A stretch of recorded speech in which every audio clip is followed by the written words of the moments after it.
Good morning everyone, কেমন আছো সকলে? আশা করছি তোমরা সবাই খুবই ভালো আছো, আমিও ভালো আছি।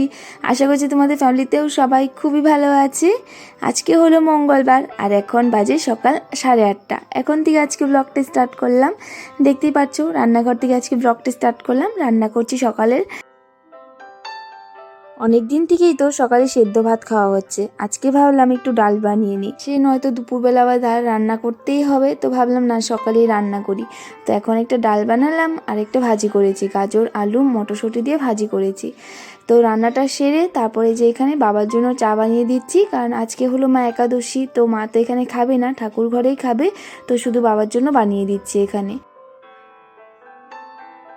ঠান্ডা দিন পড়ার পর থেকে বাবা সকালে উঠে ফুলগুলো টুকিয়ে তারপরে আবার শুয়ে থাকে গিয়ে। আর বাবার সকালে ডিউটি হলো ফুলগুলো কিন্তু বাবাই উঠাবে গাছের থেকে, তো উঠিয়ে তারপর শুয়ে থাকে। আর এখন ঠান্ডা দিন পড়েছে না, বাবার শরীরটাও খারাপ হয়ে যায় ঠান্ডাতে, তো তার জন্য শুয়ে থাকে। একটু বেলা করে উঠে তারপরে যে বাবার মায়ের সাথেই চা খায়। আর আজকে তো বাবা একাই খাবে, তো তার জন্য বাবাকে বানিয়ে দিয়ে চলে আসলাম আমার রুমে। এখানে বিছানাটা ঠিক করে নিচ্ছি। আর বড়মশাই উঠে পড়েছে, আর মামাম তো অনেক আগেই উঠে পড়েছে। আজকে যখন রান্না করছিলাম তখনই আমার মামাম উঠে পড়েছে। তো ওকে একটু ফ্রেশ করিয়ে ব্রাশ টাশ করিয়ে তারপর দিয়ে আসলাম আমার দাদু ভাইয়ের কাছে, বসে আছে আর দাদু ঠাম্মির সাথে। আর আমি এখানে বিছানাটা ঠিক করে নিচ্ছি, আর আজকে বেড কাভারটাও চেঞ্জ করে নিচ্ছি। আজকের ওয়েদারটাও তেমন ভালো না, ভেবেছিলাম ধুয়ে দেবো, বাট ওয়েদারটা ভালো না, তো ভাবলাম কয়েকটা কাপড় এমনি ধুয়ে দিয়েছি, তো ভাবলাম না আজকে আর ধুবো না, কালকেই ধুয়ে দেবো। একদম মেঘলা মেঘলা করে আছে, এখন ধুয়ে দিলে কয়েকটা কাপড় এমনি ধুয়ে দিয়েছি, সেগুলো যদি না শুকায় তো একদম ঘর ভর্তি হয়ে যাবে নয়তো, আর ওই সব ধুয়ে দিলে। তো আজকে ধুবো না, কালকে ধুয়ে দেবো। তো এখানে বেডশিটটা ভালো করে পেতে নিচ্ছি।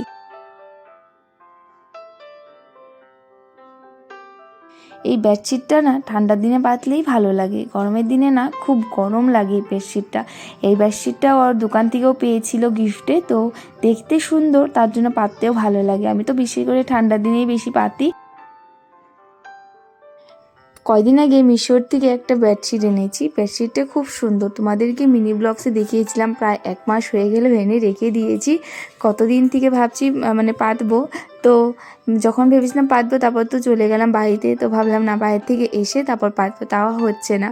আজকে আবার চেঞ্জ করলাম, তাও পাতিনি, কারণ বেডশিটটা খুব সুন্দর, পাততে ইচ্ছে করলো না। ভাবলাম না এখনই পাতবো না, কয়দিন পরে পাতবো।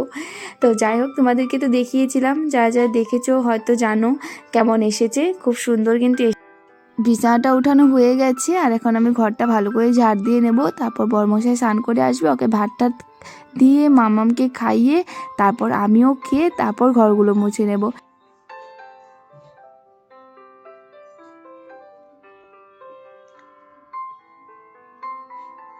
তো বরমশাই খেয়ে দিয়ে চলে গেছে বাজারে, আর আমিও খেয়ে মামামকে খাইয়ে এই যে এখন আমি একটু নিজের জন্য টাইম বের করেছি, কারণ সকালে ওঠার পর একদমই টাইম পাওয়া যায় না নিজের জন্য। তো ভাবলাম না এখন ভালো করে মাথাটা আঁচড়িয়ে নিই। আর আজকে করেছিলাম শ্যাম্পু, তো মাথাটা তো আঁচড়ানো হয়নি তখন, আর ভিজা ছিল, এখন আমার দিকে একটু শুকিয়ে গেছে। আর আমার মাথায় তেমন একটা চুল নেই, জলদি শুকিয়ে যায়। আর দেখতেই পাচ্ছ আমি কিন্তু চুল কেটে ফেলেছি, কয়দিন আগেই কেটেছি। আমি না লম্বা চুল খুব ভালোবাসি, আমার মাথায় একদমই চুল নেই, মানে যতটুকু আছে আর কি চলে যায়। তাও আবার যখন একটু লম্বা হয় না চুল পড়তেই থাকে, তো এই দেখে মাথা একদম গরম হয়ে যায়, তখন আমি আবার রাগ করে চুলগুলো কেটে ফেলি।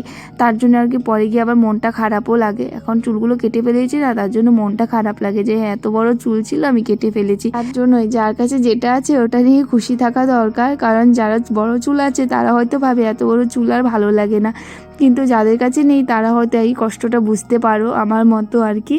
যাই হোক, এখানে সিঁদুরটা দিয়ে দিলাম আর ঠোঁটে একটু বড়দিন লাগিয়ে দিলাম। আর আমার স্কিন কেয়ার কিন্তু কিচ্ছু নেই, ঠান্ডার দিনও গরমের দিনও।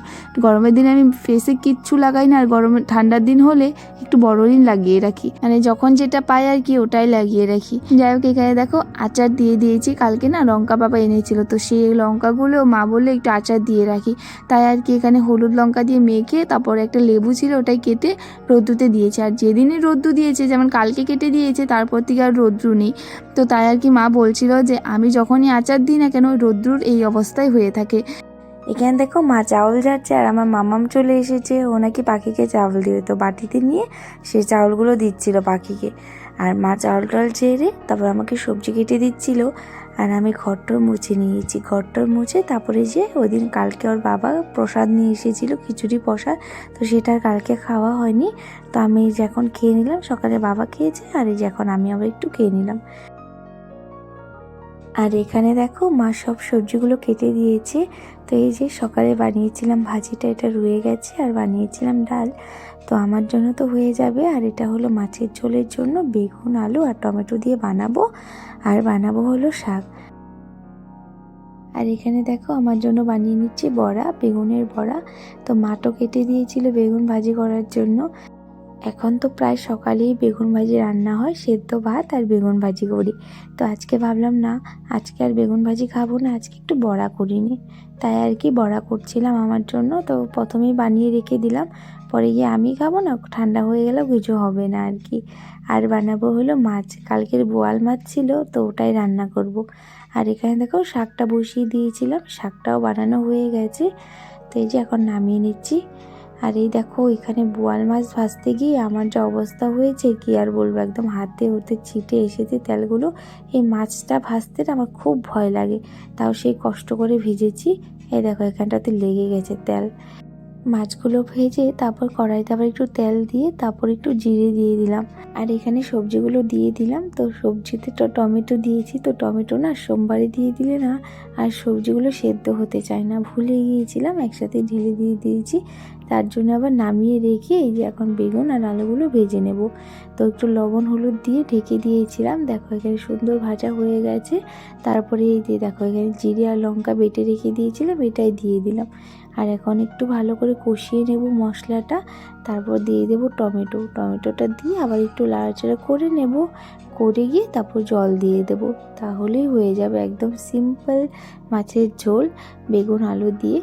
আর লাস্টে একটু ধনেপাতা কুচি দিয়ে দিলে হয়ে যাবে। তারপর রান্নাবান্না সারার পর না মাম্মাম আজকে কান্নাকাটি করছিল, অনেকে ঘুম পেয়ে গেছিলো।